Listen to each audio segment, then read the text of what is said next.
Salut tout le monde! Alors aujourd'hui on va faire le bilan de la saison 3 de How to Get Away with Murder, ou pour les intimes, Murder.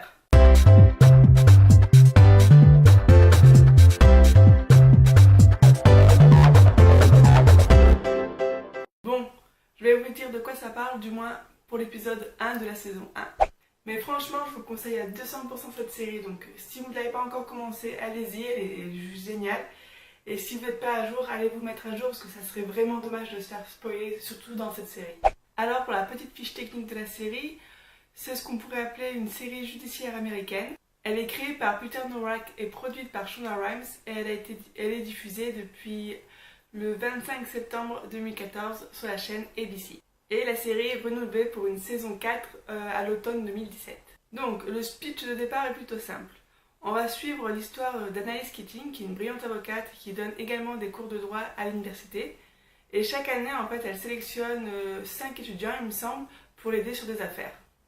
Sauf qu'une année, ces 5 étudiants vont être, comment dire, impliqués dans une histoire de meurtre. Oui, je sais, ça donne envie, donc si vous n'avez pas encore commencé, allez-y. Et nous, on va passer au bilan de la saison 3. Déjà, pour remettre les choses un peu dans leur contexte, j'attendais vraiment la saison 3 au tournant parce que pour moi, la saison 2 avait été un peu en dessous par rapport à la saison 1. Bon, même si la saison 2 était quand même était excellente, mais j'en attendais plus et j'ai trouvé en dessous de la saison 1. Donc pour moi, la saison 3 devait faire ses preuves. Déjà, dans le premier épisode ou dans les premiers épisodes, je sais plus, j'aime bien le fait qu'on retrouve les personnages complètement fragiles qui essaient de se reconstruire après tout ce qu'ils ont vécu dans la saison 1 et la saison 2. Il y a beaucoup d'émotions et je trouve que c'est totalement cohérent pour la saison 3. Dans le début de la saison, j'aime bien le fait qu'on retrouve les personnages totalement fragiles qui essaient de se reconstruire. Ça me paraît totalement logique avec tout ce qu'ils ont vécu dans la saison 1 et la saison 2. Il y a beaucoup d'émotions et pour moi, on ne pouvait pas commencer la saison 3 autrement. Donc pour moi, c'était un très bon début de série. Un très bon début de saison. Toujours dans les premiers épisodes, j'ai beaucoup aimé le début de la relation entre Asher et Michaela. Je trouve que c'est amené de façon mignonne, si je puis dire. Enfin, j'aime beaucoup ce couple. Et il y a aussi, au tout début, il y a la relation entre Annalise et Ned que je trouve assez sympa. Il essaie de la faire devenir un peu healthy, à manger des jus et tout. Ça m'a fait beaucoup rire et je les trouve tellement mignons tous les deux. J'aimerais tellement qu'ils restent ensemble, mais bon, ça ne dure jamais bien longtemps. Autre point que j'ai beaucoup aimé, là par exemple c'est au fil des épisodes de la saison, c'est la place de Bonnie dans la série. Je trouve qu'elle s'affirme de plus en plus, elle prend de plus en plus de responsabilités au fur et à mesure qu'en fait, qu'Annalise, elle, sombre totalement. Et j'ai beaucoup aimé la façon dont ils la mettent en avant et sa prestation. Enfin, j'ai trouvé que ça faisait du bien à son personnage d'être mis autant en avant et d'avoir un peu en femme forte. Bon, même si du coup Annalise de l'autre côté, elle, c'était complètement la dégringolade. Ce que j'ai remarqué aussi au fil des épisodes de la saison, c'est qu'il y a un réel changement de situation, si je puis dire. C'est que les petits protégés qui jusqu'ici n'osaient pas dire grand chose à Annalise, là vont oser lui dire ce qu'ils pensent, tellement qu'ils sont à bout, tellement qu'ils sont épuisés, fatigués de ce qui s'est passé. Ils osent enfin ouvrir leur gueule et je trouve que c'est tellement... C'est bien fait, j'ai trouvé ça très bien et ça va être compliqué ce bilan de saison parce que j'ai vraiment adoré cette saison, donc j'ai quasiment tout aimé, non j'ai tout aimé en fait, donc on va passer à l'épisode de mi-saison où on apprend que Wes est mort. Autant vous dire que moi, derrière mon écran, j'étais choquée. Je sais pas vous, mais moi, j'avais les boules. Mais vraiment les boules, en fait, j'y croyais pas. Je pensais qu'il allait revenir en mode revenant, je sais pas, mais c'était pas possible. J'étais vraiment choquée et ouais, en colère. C'était pas... Quoi, ils vont pas nous faire comme Game of Thrones à tuer les personnages qu'on aime bien, quoi. C'est pas possible. Et encore une fois, j'ai trouvé que les personnages ont bien réagi. Au lieu de partir dans l'action, trouver qui a tué Wes, on voit leur douleur, on voit comment ils gèrent le deuil, chacun à leur manière. Et il y avait vraiment une nuance d'émotions en fonction de chaque personnage. Et j'ai trouvé ça vraiment, vraiment bien, encore une fois. Et cette série, quoi, cette série cette fois-ci, ça montrait bien, en fait, l'impuissance vraiment de tout le monde. Autant des étudiants que de Bonnie, que d'Analyse qui est alors là, mais qui est vraiment au plus bas, mais c'est vraiment... Elle joue tellement bien, quoi. C'est les scènes à la prison où elle se coupe les cheveux et tout, c'est vraiment... Ça prend, quoi. C'est tellement bien joué. Et Michaela, qu'on apprend... Michaela... merde, comment elle s'appelle? Laurel. Et la douleur de Laurel, qui est enceinte de Wes. Notamment la scène de... C'est pas l'enterrement, mais de la cérémonie pour Wes. Enfin, c'était encore, enfin, c'était hyper bien joué et hyper bien fait et c'était encore très poignant, j'ai trouvé. Bon, même si après elle m'a un peu énervée par rapport à sa réaction avec Connor, mais bon, je peux la comprendre.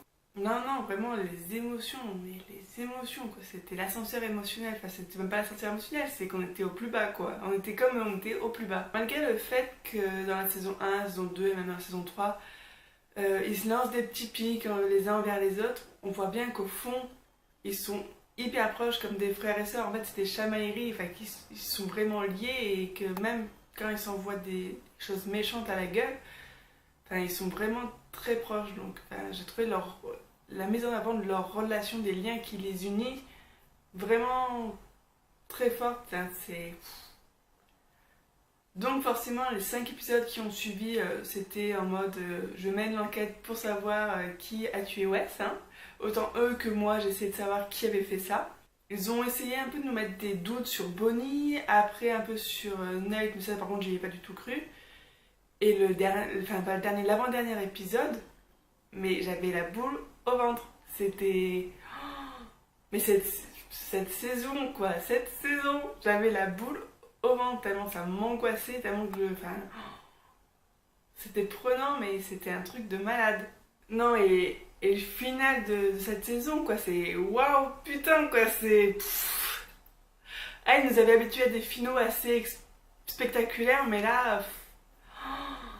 Putain!